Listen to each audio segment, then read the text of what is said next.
struggle coping with Yeah, I mean, I think there's been times we've done it really, really well, and there's been some other times we haven't done it well. I think every team has a formula of how they've got to play. I mean, for us, it's I think simple. Like we're a really, really good offensive rebounding team.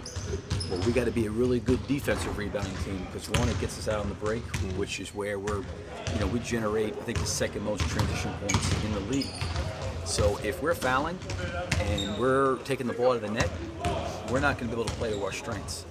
If we're giving up offensive rebounds, we're going to play to our strengths. So that identity piece, sometimes our rebounding has been really, really good defensively, and other times it's been up and down. There's been times our fouling has been really, really good, and there's been times it hasn't been so good. Last couple games was good, it wasn't good last night. So I think there's been times, but when you get to this point in time of the season, it could be a 3 or 4 minute stretch, or a few possessions that can change and alter the outcome of the game. And it could be in the first or second quarter. So understanding, obviously, no team plays the same every night. There's variance. You guys have had some sort of wild variance, and you talked last night about inconsistency. When a team is inconsistent, and it's not like, if you're not rebounding well, you say rebound better, or if you're not shooting well, you practice shots. What do you do? Where do you start with inconsistency? Well, I think you have to address it and you have to talk about it. For example, just look at the way the game started. It started off 9-0, and then you look at the way the third quarter started. They just jumped right out there. There were things that we had control over that. I mean, it wasn't like every shot they took in the first two to 3 minutes of the first and the third period were like, Hail Mary shots just happened to go in. So there's things that we have control over it. It's like what I said earlier. I would think for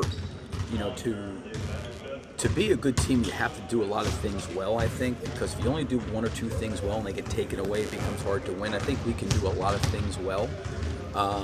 But one of the things for us is like transition's a big part of what we have to be able to do. We get out in transition an awful lot now. Our distribution numbers are really, really high, but we haven't been a team that has shot the ball and converted well in the first 6 seconds of the shot clock for the season. But what we can't do, and that was the difference in the first time we played Toronto. Toronto was 14 for 17 on the break. I think we took I think they had 17 transition opportunities. We had 27. They scored more points than we did. And some of it was threes. So, for us, we got to get back and get our defense set because I think for us is when our defense is set, that's when we're at our best. And then once our defense is set, we can't foul, we can't give second chance points. And then I think to Eric's point, the more we can generate, playing downhill, extra pass and ball movement. So you're going to have some of those games where you're not going to be perfect in all those areas because, like I said, it takes a lot of areas for a team to be good. And to do all those things really, really well takes a lot of concentration and focus, and it's hard, it's challenging, it's not easy. And that creates maybe a variance you're talking about. Billy, since the break,